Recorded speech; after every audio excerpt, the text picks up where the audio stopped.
México es un país que ha tenido muchas guerras a lo largo de toda su historia, y como lo pudimos ver en el video anterior, la Segunda Guerra Mundial no fue la excepción. Por cierto, si no has visto el video anterior donde te hablamos acerca de los antecedentes de México ante la Segunda Guerra Mundial y su posterior declaración de guerra, te lo dejaremos aquí arriba. Esta vez, de manera oficial, te contaremos la historia del heroico Escuadrón 201 y de las importantes aportaciones de México a la Segunda Guerra Mundial.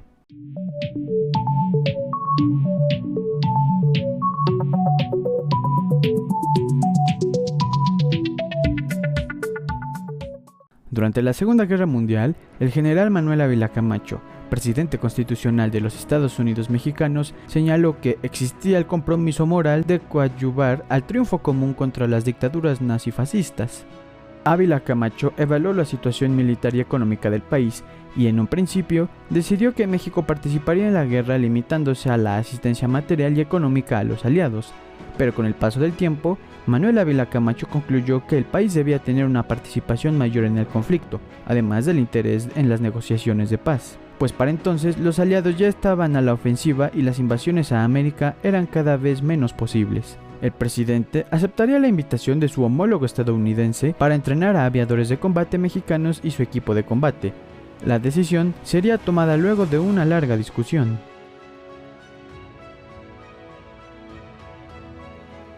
Como también lo mencionamos en la primera parte de este video, la aversión por los estadounidenses pocas veces tuvo tantos motivos como en aquellos años. Además de la guerra que mutiló a México por la mitad y que consolidó a Estados Unidos como una potencia, no habían pasado ni 30 años desde que los yanquis habrían ocupado México, lo cual sucedió en 1914 durante la Revolución Mexicana. La suspicacia era bien merecida.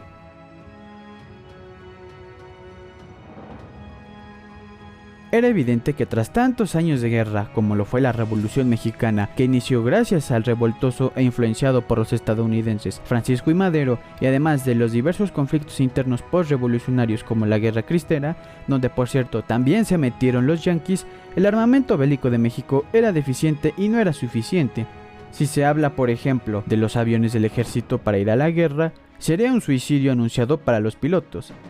En total, el ejército contaba con 48,000 miembros que no contaban con alguna experiencia de guerra fuera de México.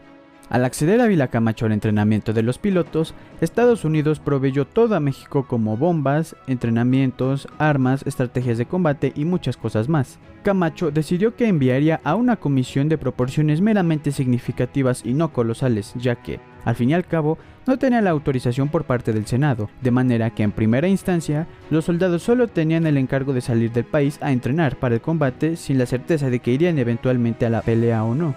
El esfuerzo bélico de México sería un pequeño contingente cuya actuación en la guerra sería significativa, sin representar un alto costo de vidas o un golpe a la economía nacional. Además, en 1943 se formalizó el enrolamiento de soldados mexicanos al ejército de Estados Unidos. Los engranajes empezarían a funcionar. El 10 de febrero de 1944, por decreto presidencial, el arma de aviación militar se elevó a rango constitucional y se renombró a Fuerza Aérea Mexicana. Para el 8 de marzo del mismo año, el presidente dio a conocer sus intenciones y durante el mes de julio se dispuso la formación del Grupo de Perfeccionamiento Aeronáutico. Podría ir quien quisiera, al final serían voluntarios. El grupo fue integrado por 300 elementos, algunos civiles y otros militares de diversas partes del país y regiones militares de la nación, incluidos los civiles del Departamento de Guerra, y fueron llamados los pocos pilotos que tenían alguna capacitación en México. El personal fue seleccionado por el presidente y sus asesores militares de entre pilotos y mecánicos de la Fuerza Aérea, del Estado Mayor, del Cuerpo de Médicos y de Comunicaciones del Ejército. La FAEM, o Fuerza Aérea o Armada Expedicionaria de México, se creaba. Este sería el cuerpo que México enviaría a la lucha fuera del país contra las fuerzas del eje.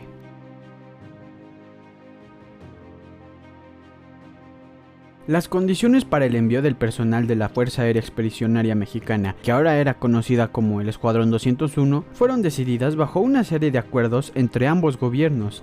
El personal elegido se transportó por vías férreas el 24 de julio de 1944 y fueron sometidos a un estricto examen médico y de tiro. En total, Fueron 2 jefes, 52 oficiales y 244 elementos de tropa que fueron enviados en julio de 1944 a la deriva hacia un país desconocido para ponerse a las órdenes de estadounidenses que antes eran enemigos y por obras del destino ahora eran nuestros aliados.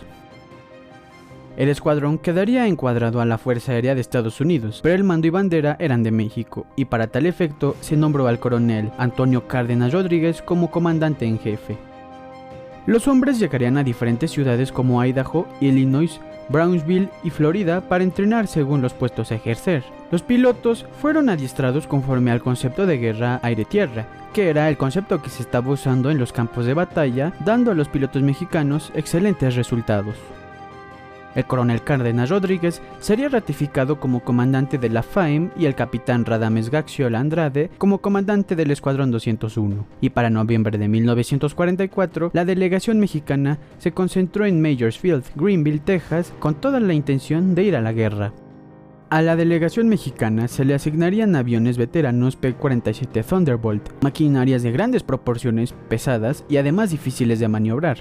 Los yanquis se quedaron con los P-51, que eran más rápidos, ligeros y desde luego más modernos. Se dice que los P-47 eran demasiado peligrosos para los nuevos pilotos. Entonces durante el entrenamiento murieron 2 pilotos mexicanos. Primero fue el segundo teniente salido en enero de 1945 y más tarde el primer teniente Javier Martínez el 10 de marzo del mismo año.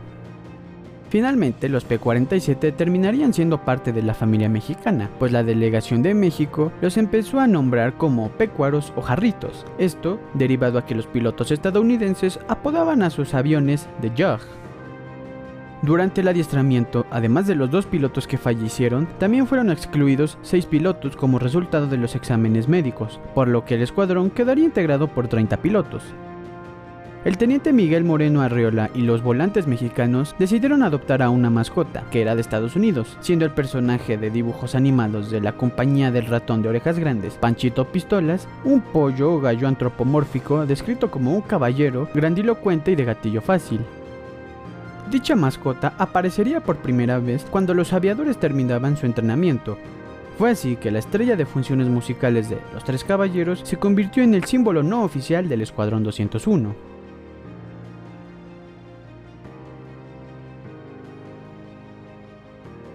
A los pilotos mexicanos se les pedía que supieran hablar inglés y algunos de los aviadores de Estados Unidos sabían español, pero cada comitiva sabía solo algunas de las palabras que escuchaban del otro, por lo que apenas se dieron algunas clases esenciales de idiomas, pero en ciertas ocasiones por falta de entendimiento ambas delegaciones terminaban haciendo dibujos para comunicarse. Algunos de los soldados yanquis menospreciaban a los pilotos mexicanos. Además de esto, también tuvieron que lidiar con la población de Estados Unidos. Por ejemplo, en Greenville había un letrero a la entrada del pueblo donde se podía leer "Bienvenidos a Greenville, la tierra más oscura y la gente más blanca". El racismo se esparció y ante la presencia de los mexicanos en el pueblo, una tienda colocaría un letrero con el mensaje "No mexicanos, no perros". Tal pareciera que a los estadounidenses se les había olvidado que algunos años atrás eso era México. El entrenamiento casi terminaba y la posibilidad de ir a la lucha era cada vez menos posible, y además en México parecía que el recuerdo de haber enviado a pilotos a entrenar se había desvanecido, y como antes del hundimiento de los barcos, parecía que la Segunda Guerra Mundial era una batalla en tierras ajenas a México. Pero finalmente en las vísperas de diciembre de 1944, las cosas cambiarían para el Escuadrón 201.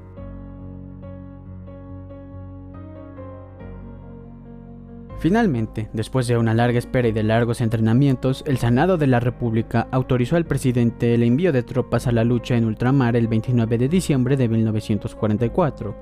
Originalmente se tenía planeado enviar al escuadrón al Teatro de Operaciones de Europa, por lo que los pilotos y el personal recibirían instrucción de salón y así aprendieron a identificar aeronaves alemanas e italianas, así como sus características y técnicas de combate. Para finales de 1944, el general Alamillo Flores, agregado militar de México en Washington, recomendó que se decidiera que el Escuadrón 201 debía de ir a pelear en el Teatro del Pacífico, y particularmente en la liberación del archipiélago de las Filipinas, ya que dicha nación compartía lazos culturales e históricos con México, haciendo alusión de que ambas naciones pertenecieron al virreinato de la Nueva España.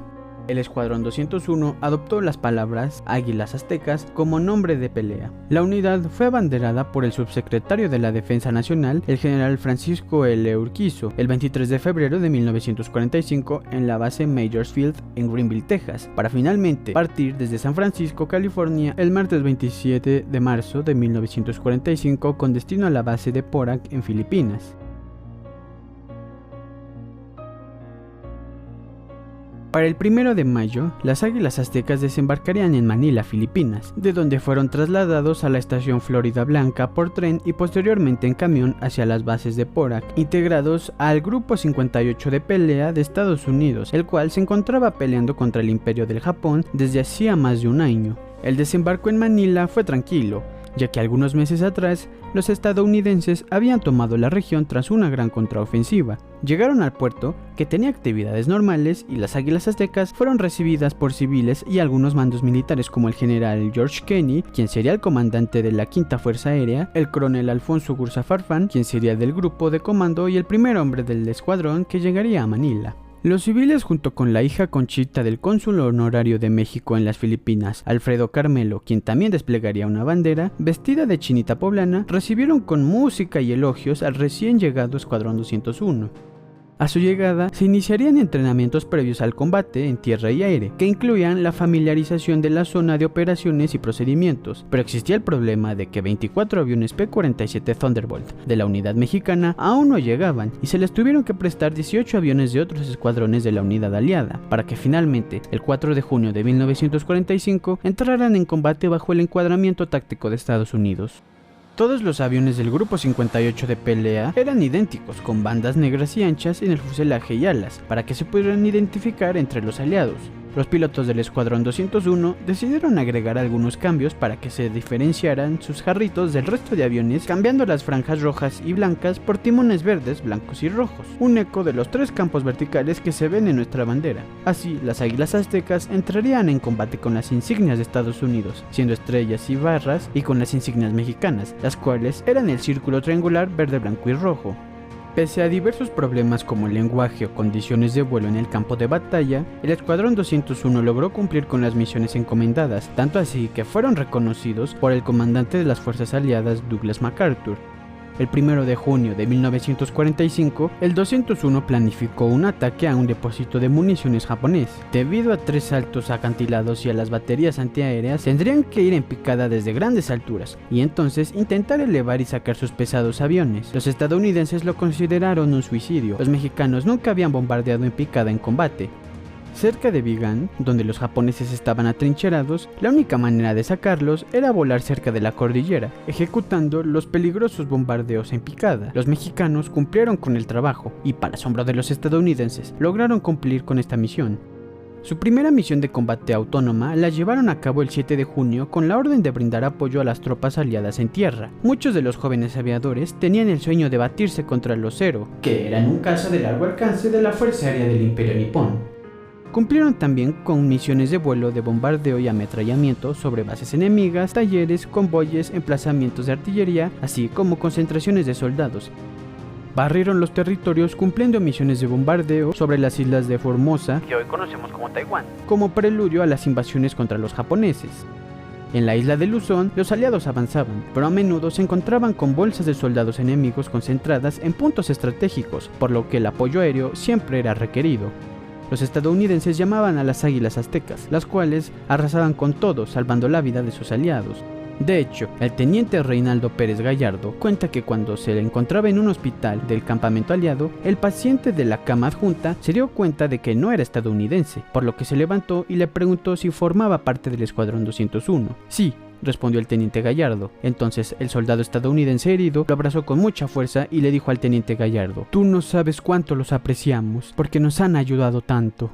Cuando el escuadrón fue estacionado en Filipinas, ya no tenía a su disposición pilotos de reemplazo, ya que estos aún no llegaban, y además varios aviones y pilotos se perdieron en combate, entrenamientos y accidentes. El Grupo 58 de la Fuerza Aérea de Estados Unidos salió de las Filipinas para ir a Okinawa el 10 de julio. Los mexicanos se quedaron atrás. Durante los combates en Filipinas, 5 pilotos morirían, y durante los entrenamientos, otros 4 miembros del ejército mexicano perderían la vida, así como uno más por enfermedad. Los pilotos caídos en combate serían los siguientes: Capitán segundo, piloto aviador Pablo Luis Rivas Martínez, Teniente piloto aviador José Espinosa Fuentes, Subteniente piloto aviador Fausto Cachito Vega Santander, Teniente piloto aviador Héctor Espinosa Galván, Subteniente piloto aviador Mario Fernando López Portillo. Agotados e ineficaces por la falta de aviones y personal, el escuadrón se dispuso a ver una película como de costumbre. Esa noche particularmente estaban viendo Flying Tigers con John Wayne como héroe de guerra, y de repente el proyector se desconectó de golpe y alguien entró a la tienda gritando que la guerra había llegado a su fin. Finalmente, la información de que Estados Unidos había lanzado 2 bombas sobre Japón de inmensidades nunca antes vistas llegaron a sus oídos. Gracias a todo lo anterior, al Escuadrón 201 se le atribuyen 30.000 bajas, casi 1.500 bombas lanzadas, 1.966 horas de combate y 96 misiones en total. Antes de regresar a México el 25 de septiembre, el escuadrón y miembros de la FAIM develaron un monumento a sus compañeros caídos. El 23 de octubre abordaron el buque Sea Maryland para arribar el 13 de noviembre a San Pedro, California. Al llegar a México, la FAIM sería disuelta. Mientras viajaban por pueblos y ciudades con destino a la capital mexicana, eran recibidos por multitudes que los aclamaban con música, confeti y banderas. Las Águilas Aztecas entrarían victoriosas al corazón de México el 18 de noviembre de 1945 en un desfile militar en la Plaza de la Constitución, donde entregaron la bandera mexicana al presidente Manuel Ávila Camacho, quien en un discurso por radio ese día, transmitido en todo México, afirmó: "Regresas con gloria, habiendo cumplido brillantemente con tu deber y, en estos momentos, en esta histórica plaza, recibes la gratitud de nuestro pueblo". México estuvo casi todo el tiempo con el Escuadrón 201. El capitán Miguel Moreno Arriola le dijo al presidente: "La misión está terminada".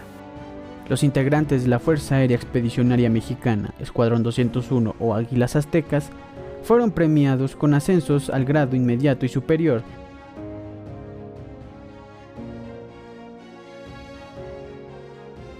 En México se han levantado monumentos y se han nombrado calles, barrios, vecindarios y escuelas en honor al Escuadrón 201. Incluso una estación del metro de la línea 8 de la Ciudad de México lleva su nombre.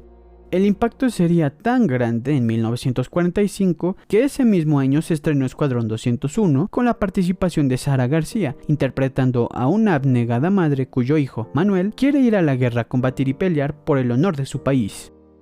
Y hemos llegado al fin del video. Aún faltan muchas cosas por mencionar y las vamos a mencionar en el video que sigue, donde seguramente hablaremos sobre el milagro mexicano y las consecuencias de la participación mexicana en la Segunda Guerra Mundial. No te vayas sin dejar tu like y tampoco te olvides que tenemos Facebook, Twitter e Instagram. La historia se desvaneció rápidamente y la participación del Escuadrón 201 ha quedado como anécdota para libros de texto y nada más. Pero ahora tú puedes cambiar esto divulgando esta historia o el video para no perder la memoria histórica de México y recordar a aquellos que pelearon por la patria. Y así jamás olvidar a las Águilas Aztecas.